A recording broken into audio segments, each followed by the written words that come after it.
Oi, gente, tudo bem com vocês? Eu espero que sim. Comigo tá tudo ótimo. Hoje a gente vai gravar um vídeo aqui bem diferente. Vamos conversar um pouquinho. Eu vou falar um pouco sobre a minha vida profissional, como vocês já viram, né, no título do vídeo, que agora fica embaixo e não mais em cima. Então, gente, eu queria começar falando, dando alguns recados importantes, né? Mas eu queria começar falando que esse vídeo sobre a minha vida profissional, ele é um vídeo muito pedido, né? Em alguns outros vídeos eu já falei para todas vocês e todos vocês que eu sou da área de letras, que eu sou professora de literatura, de língua portuguesa também, mas eu sou especialista em literatura, né? E muitas me perguntam questões profissionais, muitas pedem vídeos sobre questões profissionais. Então, primeiramente, eu queria dizer que eu estou fazendo esse vídeo porque eu acredito que viver em rede é muito mais tranquilo para a gente, né? A gente pode se espelhar nos outros, né? Então, se eu venho aqui colocar questões da minha vida profissional e principalmente vitórias recentes da minha vida profissional, é porque eu acredito que eu sou porque nós somos, né? Eu acredito que eu só me construo na relação com outros que são meus pares. E como eu considero esse canal aqui uma grande rede, é nesse sentido que eu coloco aqui, né? Eu não me coloco como é que eu vou dizer? Como a expert, a expert, né, na questão profissional e que todo mundo tem que seguir o meu caminho, de jeito nenhum, de jeito nenhum. Eu não me coloco assim com relação a nenhuma área da minha vida, não vai ser na questão profissional que eu vou me colocar. Eu me coloco aqui exatamente como colocar um pouco da minha vida profissional, me colocar em rede e fazer com que muitas que me veem vejam que é possível seguir um caminho original, porque o que eu posso falar da minha vida profissional é que é um caminho original. Infelizmente, ainda na nossa sociedade brasileira. Eu espero que esse meu caminho e o caminho de tantas outras que eu conheço, que estão próximas a mim, seja cada vez menos excepcional. Eu trabalho para isso, inclusive, né? Para que sejamos cada vez mais dentro das universidades e do mercado de trabalho em qualquer área, né? Então, para começar, eu queria dar esse recado. Antes de começar a falar mesmo da minha vida profissional, eu não posso deixar de dizer que exatamente porque eu acredito na rede, eu estou lançando o blog Beleza de Preta, né? Já é um projeto acalentado há alguns meses, mas por falta de tempo eu não começava a postar, né? Então, a partir desse vídeo já vai ter um post no blog linkado, relacionado a esse vídeo, todos os próximos vídeos, e além disso o blog vai ter posts que não são ligados a vídeo. Vai ter uma vida independente da vida do canal, embora ele esteja sendo feito por causa de questões aqui do canal que muitas vezes é melhor eu tratar em texto e não em vídeo. Tá? Então, assim, é com muita alegria que eu digo para vocês que o blog está sendo lançado hoje e vocês já podem acessar. Em todos os vídeos eu vou deixar o link do blog naquela seçãozinha mostrar mais aqui embaixo do vídeo, né? Gente, eu não posso também deixar de avisar para vocês que na próxima segunda, dia 23, às 19 horas, o blog, a seção Questão de Gênero da revista Fórum, né, que é escrita pela jornalista Jarid Arraes. Desculpe, Jarid, eu não sei falar o seu nome, te perguntei já, mas eu não sei falar, você vai me corrigir na segunda-feira, tá? A maravilhosa jornalista Jarid Arraes faz um trabalho maravilhoso com relação a questões a várias questões em torno de gênero, né? Com a Rosângela Rosa, do canal Rosângela Rosa, e comigo a gente vai fazer um hangout, um debate ao vivo, tá? Às 19 horas da próxima segunda-feira. Então, eu vou deixar aqui embaixo o link para vocês terem todas as informações sobre esse debate, né? Esse hangout, ele não vai passar ao vivo aqui no canal, ele vai passar ao vivo em outro canal, num outro link. Então eu vou colocar o link aqui, que vocês vão para a página da revista, onde lá tem todas as informações sobre esse debate de segunda-feira. Eu espero que vocês participem, coloquem questões, perguntas para a gente responder na hora, tá bom? Então é isso, não podia deixar de dar esse aviso. Segunda, eu aguardo vocês nesse debate ao vivo pela internet, aqui pelo YouTube, no outro canal. É só linkar, é só entrar no link que eu vou colocar abaixo e ter todas as informações. Eu quero mandar um beijão e agradecer demais a Gisele Lopes, do canal Negra Vaidosa. Ela é uma fofa, lindíssima, faz maquiagens lindas e me inspirou a fazer a última maquiagem do canal, que foi a minha maquiagem de carnaval. Ela fez uma maquiagem linda, de olhos verdes e boca rosa, e foi a partir do vídeo dela que eu me inspirei para fazer a maquiagem, em que eu homenageei a Mangueira e todas as escolas de samba do Rio de Janeiro. Então, Gisele, um beijo para você.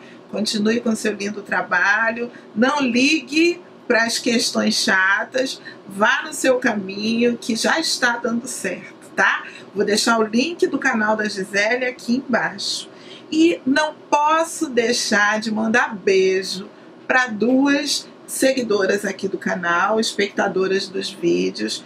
Primeiro para a Aniele Apoena, que me pediu para mandar um beijo para ela. Aniele, um grande beijo para você, tá bom? A Aniele diz que adora escutar a minha voz, que podia ficar 1 hora escutando, assistindo aos meus vídeos. Será, Aniele, que isso é verdade? Não sei. Mas eu achei muito carinhosa a sua mensagem. Ela sempre interage lá no canal, deixando dicas. Fiquei feliz. Acabei de ver agora que você amou o filtro 130, né? Que é o filtro solar que eu espalho para todo mundo, que é muito legal para quem tem pele com tendência à oleosidade e a suor, né? E mandar um beijão também para Ingrid Lourenço, que me mandou uma mensagem, gente, uma das mensagens mais tocantes que eu recebi nesses 4 anos de canal. Eu fiquei muito emocionada mesmo, até chorei quando li a mensagem dela. Li para minha família, li para minha mãe, para minha irmã, elas ficaram assim impressionadas com a mensagem. Eu não vou entrar em detalhes aqui, são questões muito pessoais. É sobre a vida profissional dela. Ingrid, eu vou te responder com calma, com muita calma, mas eu espero que esse vídeo já te dê alguma inspiração para você seguir em frente. Eu dedico esse vídeo para você muito, muito, muito emocionada, tá bom? Um beijo.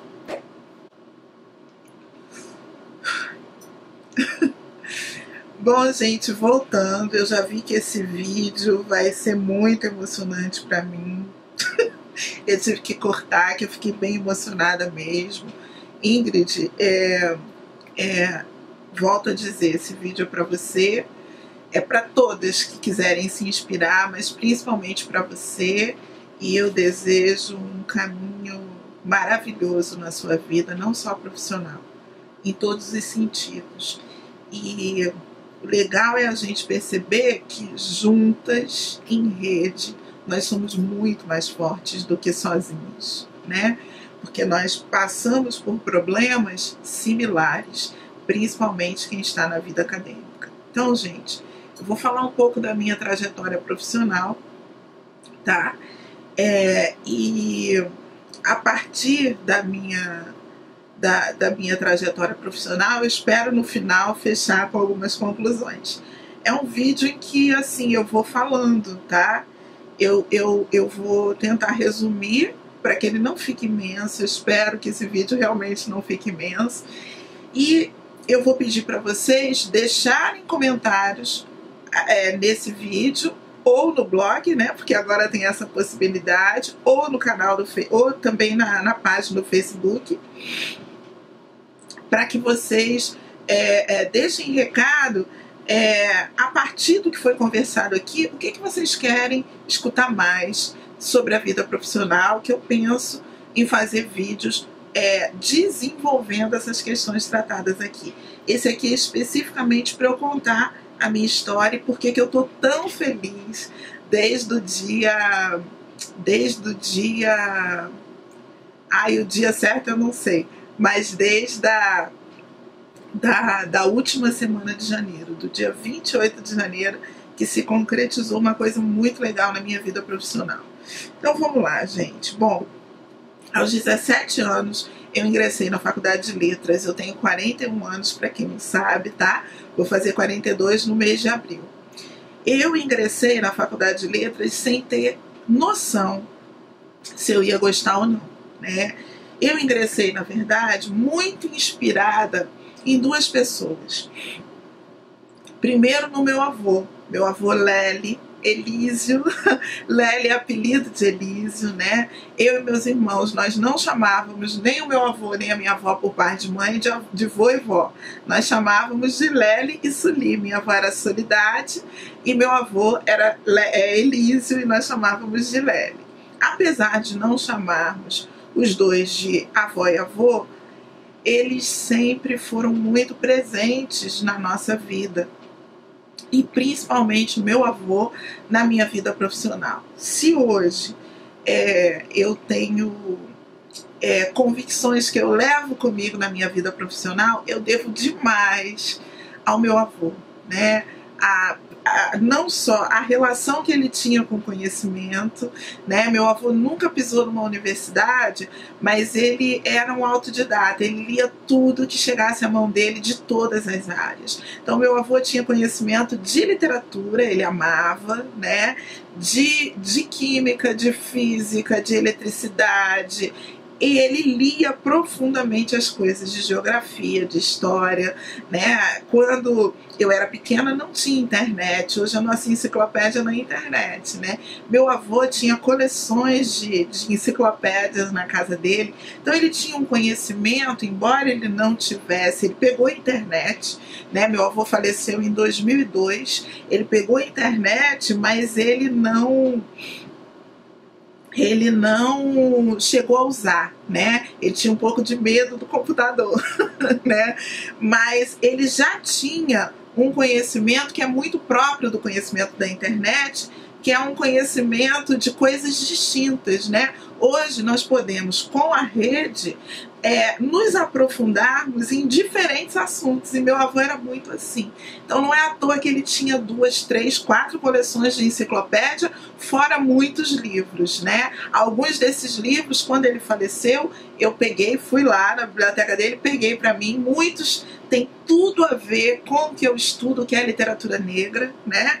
Então, assim, se eu tenho convicções na minha vida profissional, convicções ideológicas, convicções epistemológicas, do próprio conhecimento, tem tudo a ver com meu avô. Eu agradeço sempre, quase que diariamente, ao meu avô por ele ter feito parte da minha vida, né? Da minha vida afetiva e também da minha vida de conhecimento, formal e informal, né, gente? Então, assim, o meu avô também me ensinou a respeitar a cultura de dentro da minha casa, né? Que é muito diferente, a cultura familiar, que é muito diferente da cultura que está na escola, da cultura que está na universidade, né? Conviver com esses diversos mundos, o mundo mais, entre aspas, erudito e o mundo mais familiar que a gente tem. Acho que muitas de nós lidamos com isso. E uma outra grande figura, sem contar meus pais, obviamente, não posso deixar de falar, mas meus pais, principalmente, minha mãe é professora, como eu, né? Então acho que a profissão eu herdei dela, mas eu acho que toda a articulação para dar uma educação decente para mim, para os meus irmãos, não tem como agradecer.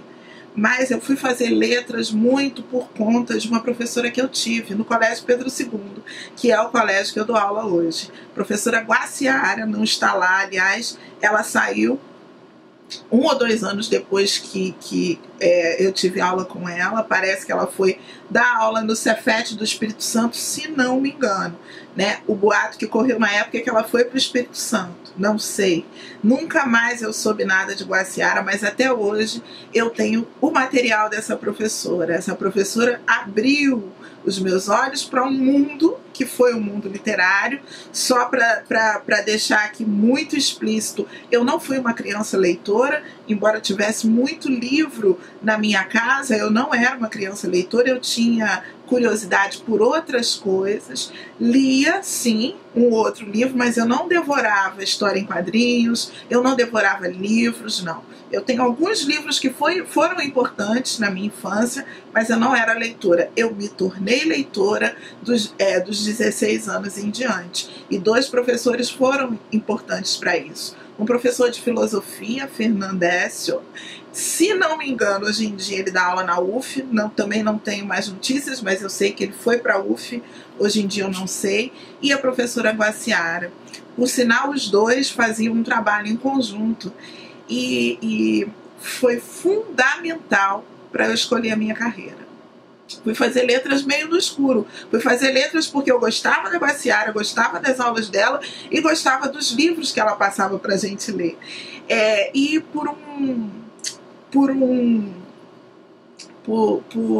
uma coincidência, se é que a gente pode falar assim, porque não há coincidências muito, né?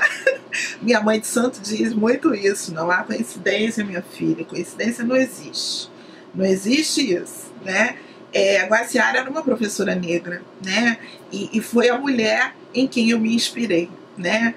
Então, assim, não é à toa. Não é à toa hoje que eu, na minha profissão, lido também com a história e cultura dos negros no Brasil e em toda a diáspora africana, né? Ela não lidava com isso. Ela me apresentou a uma escritora brasileira que todo mundo deve conhecer, chamada Clarice Lispector. E foi a partir da Clarice que eu fui entrando em outras obras literárias, tanto da literatura brasileira quanto portuguesa, quanto mais tarde, no meio da graduação, literatura de países africanos. E foi aí que eu fui me achando na minha vida profissional. Nossa, existe literatura produzida por população negra fora do Brasil e dentro do Brasil também. E foi aí que eu comecei a me interessar pelo tema que eu trabalho hoje, que é a literatura negra, né? Então é isso, aos 17 anos eu entrei na graduação. A partir da graduação eu eu sempre fui muito curiosa, né? Hoje em dia eu sei, curiosa academicamente, mas eu sempre fui muito curiosa com conhecimento, né? Então o que me interessava na graduação em letras, que foi principalmente todas as disciplinas literárias, todas, desde teoria da literatura, as literaturas específicas, como literatura comparada também, e também me interessei demais por uma parte da linguística, que é a sociolinguística. Não é à toa, né, que eu fui me interessar pela sociolinguística, porque eu lido com uma população, a população negra, né, que tem um linguajar diferente da considerada norma padrão da língua portuguesa. Então me interessou muito na graduação também os estudos de sociolinguística. Eu acabei a graduação, fiz uma especialização em literaturas africanas de língua portuguesa. E a minha orientadora nessa especialização foi também a minha orientadora no mestrado. Isso tudo na UFRJ, no Rio de Janeiro. Eu fiquei 9 anos na UFRJ, contando graduação, especialização e mestrado. Porque como eu sou velhinha, eu fiz mestrado na época em que mestrado durava 4 anos e não 2, como hoje em dia. Eu defendi a minha dissertação de mestrado em 2001. tá? Então foi logo depois da minha defesa que houve essa mudança de 4 anos para 2 anos no mestrado. Então eu fiz o mestrado na versão antiga, foi maravilhoso, porque a gente tinha muito mais tempo de aprofundar o estudo, né, do que se tem hoje em dia. Também assim, eu acho que a relação com a pós-graduação era totalmente outra. E também não tem como deixar de dizer que havia muito menos negros na universidade, contando graduação e muito menos ainda na pós-graduação, né?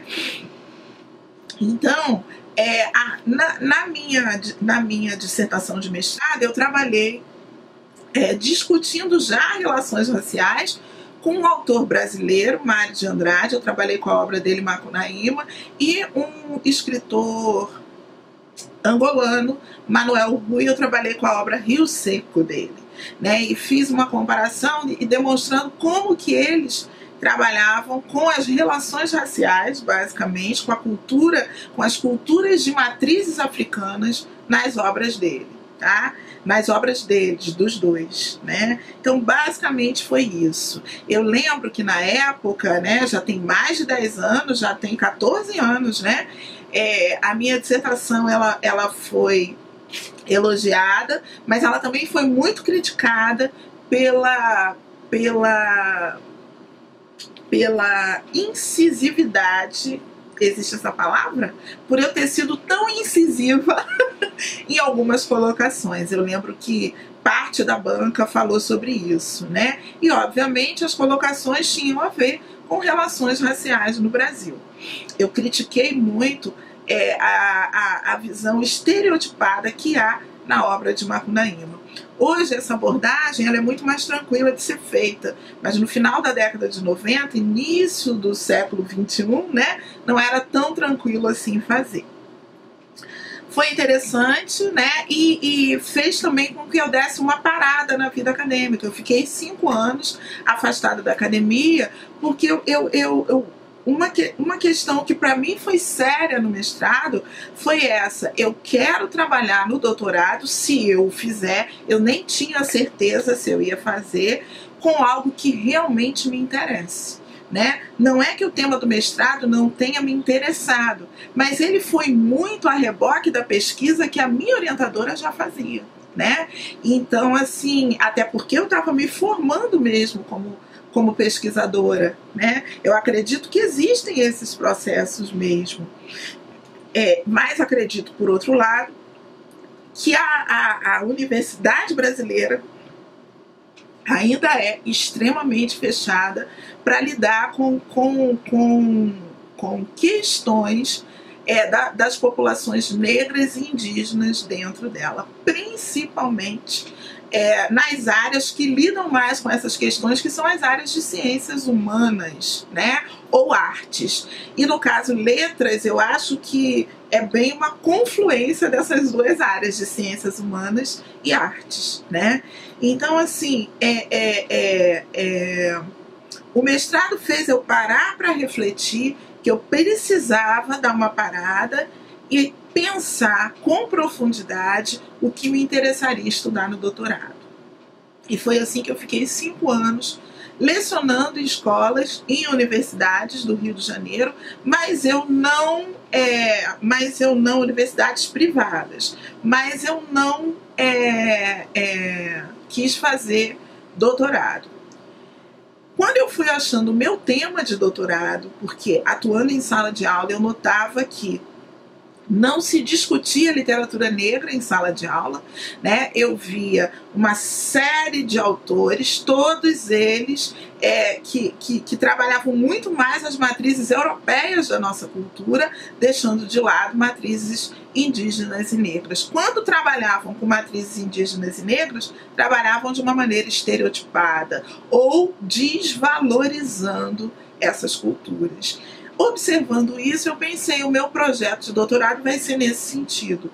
E foi quando eu pensei em estudar, a ausência da literatura negra nas aulas de literatura da escola básica, do ensino médio, que é onde a literatura é sistematizada. Primeiro ano do ensino médio, segundo ano do ensino médio, terceiro ano do ensino médio. Né? Então o meu estudo foi em torno disso. Quando eu tinha o tema, eu fui a um congresso, eu continuei participando de congressos, obviamente, né? Embora eu não pensasse em ir para um doutorado automaticamente, eu continuei apresentando trabalhos em congressos na minha área, porque eu acho que em qualquer área os congressos são importantíssimos para a gente se aperfeiçoar. Os seminários, os eventos em torno da nossa área são fundamentais para a gente se aperfeiçoar.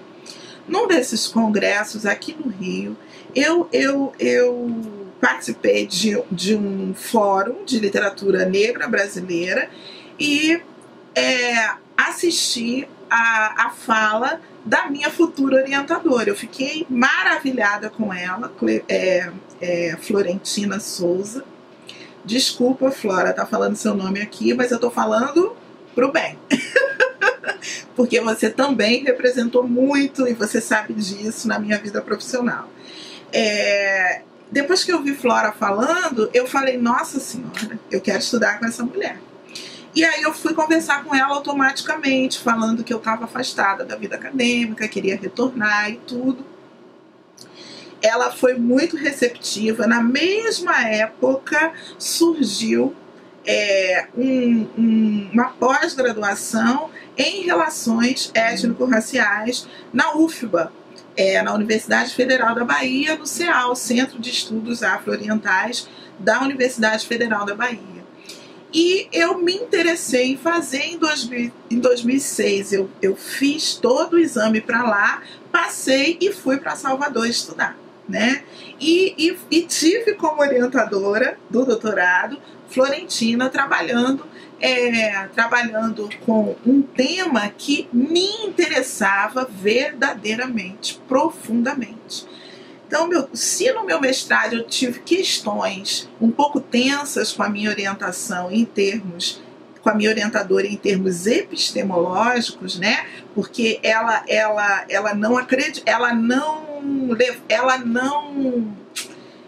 não concordava com a minha argumentação. No entanto, ela disse, ela foi inclusive muito generosa, a minha orientadora do mestrado, nesse sentido. Ela falou, eu não concordo, mas a sua argumentação ela tem lógica, então vamos investir nela, né? Mas houve uma certa tensão, principalmente porque eu não podia escrever o meu texto em primeira pessoa, colocando que aquelas ideias elas eram de todos os intelectuais com quem eu dialoguei, mas também eram minhas, né? Não pude. A minha dissertação de mestrado, ela não foi escrita em primeira pessoa. Já a minha tese de doutorado foi escrita em primeira pessoa. Eu tive problemas, sim, problemas não com a orientação e nem com o doutorado em si. Eu tive problemas pessoais que fizeram com que eu atrasasse o meu processo de conclusão do doutorado. Problemas pessoais, principalmente com a instituição em que eu trabalho aqui no Rio, o Colégio Pedro II. É isso mesmo, eu estudei no Colégio Pedro II e desde 2003 eu voltei para o Colégio Pedro II, não mais como estudante, obviamente, mas como docente. Então já tem 11 anos que eu estou nessa instituição, né?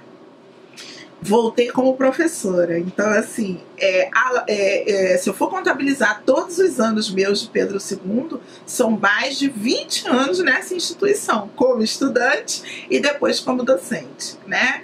Então, assim, já chegou a hora de sair, e chegou mesmo, porque recentemente, depois de 3 anos tentando, 4 concursos depois, eu consegui ser aprovada numa Universidade Federal do Sul da Bahia, e daqui a alguns meses, eu não sei quando, né, mas eu acredito que daqui a 2, 3 meses, eu vá me mudar para a região de Itabuna, ou para a região de Porto Seguro, ou para a região de Teixeira de Freitas, não sei ainda nada, gente. E vou trabalhar na universidade lá, né? Foi bastante suado, gente. Foi bastante suado. Foram 3 anos de muito estudo, de muito choro, de muita vela, de muita luta. Mas também foram 3 anos de muita transformação, né? Eu tenho certeza absoluta que toda a luta que eu tive para conseguir, enfim, passar para uma universidade pública, ela se reverteu em coisas positivas para mim. Eu fui correr atrás de me transformar enquanto Fabiana, né? Não só para dar conta de um desejo profundo que eu queria, que era passar para a universidade pública, mas para dar conta de questões minhas mesmo, inseguranças minhas de uma vida inteira, né? Então é isso, fui fazer terapia, fui conversar com amigos próximos, fui trocar com amigos próximos, fui participar de grupos de estudos, né? Fui me dedicar a estudo 24 horas por dia em época de concurso, né? Fui ter tranquilidade na tristeza quando eu não passava nas provas, né? Fui buscar ter tranquilidade durante os exames, porque eu fiz 4 concursos, esse foi o meu 4, e eu consegui passar em primeiro lugar. Eu festejo demais esse primeiro lugar, não porque eu acredite, obviamente, né, gente, que o primeiro lugar seja melhor que o segundo, que o terceiro, que o quarto, não. Mas, pelo tanto que eu lutei, eu tenho certeza que eu mereço esse primeiro lugar. Eu mereceria se fosse segundo, se fosse terceiro, mas eu mereço ter passado em primeiro lugar para a área de humanidades dessa universidade que está começando. Uma universidade também que está começando, né? Os alunos começaram a frequentar essa universidade agora no mês de setembro. Então ela é uma universidade muito, muito nova. Isso vai ser muito interessante porque eu vou ver crescer a universidade lá dentro, mas o mais importante também é uma universidade que é a minha cara, né? Então isso, o projeto político-pedagógico dela é a minha cara. E nesse sentido eu acho que eu também mereci passar em primeiro lugar, porque de fato o projeto dela é a minha cara, né? Vou trabalhar muito, muito, muito, muito, né? Acho que todos os que estão entrando agora no início dessa universidade vão trabalhar muito, mas é uma universidade baseada na inclusão social, e é esse tipo de educação que eu acredito, né? Uma educação baseada na inclusão social. No projeto político-pedagógico dessa universidade, há a previsão de 85% de cotas para estudantes de escola pública pobres, negros e indígenas. Então, assim, só falando por aí, não vou entrar em detalhes agora, estou vendo ali, meu vídeo já está com 24 minutos, tá? Mas, assim, valeu a pena esperar, valeu a pena tudo que eu passei para ser hoje um ser humano melhor, e estar indo para uma universidade que tem um perfil muito parecido com o que eu acredito que seja importante para a educação brasileira. Uma educação que dê conta da população que tradicionalmente, historicamente, não teve acesso, né? Então, assim, quando eu estou na minha sala de aula, seja no Colégio Pedro II e agora na universidade, é muito tranquilo para mim, muito consciente eu saber que eu não estou ali sozinha, que eu sou também a voz do meu avô, né? Que foi um autodidata, mas não conseguiu completar os estudos na escola básica, não conseguiu ir para uma universidade. Não acho que a universidade ela é para todo mundo, não. Eu não acho que todos têm que passar pela universidade. Há inúmeras formas de você trabalhar, ser feliz e realizar o seu dom, né? Isso é o mais importante, realizar o seu dom. Você veio ao mundo para fazer o quê? Né? Não necessariamente tem que passar para a universidade, mas outra coisa grande parcela da população pobre, negra, indígena, favelada, enfim, não passar pela universidade, né? Ser negada a essa população esse direito.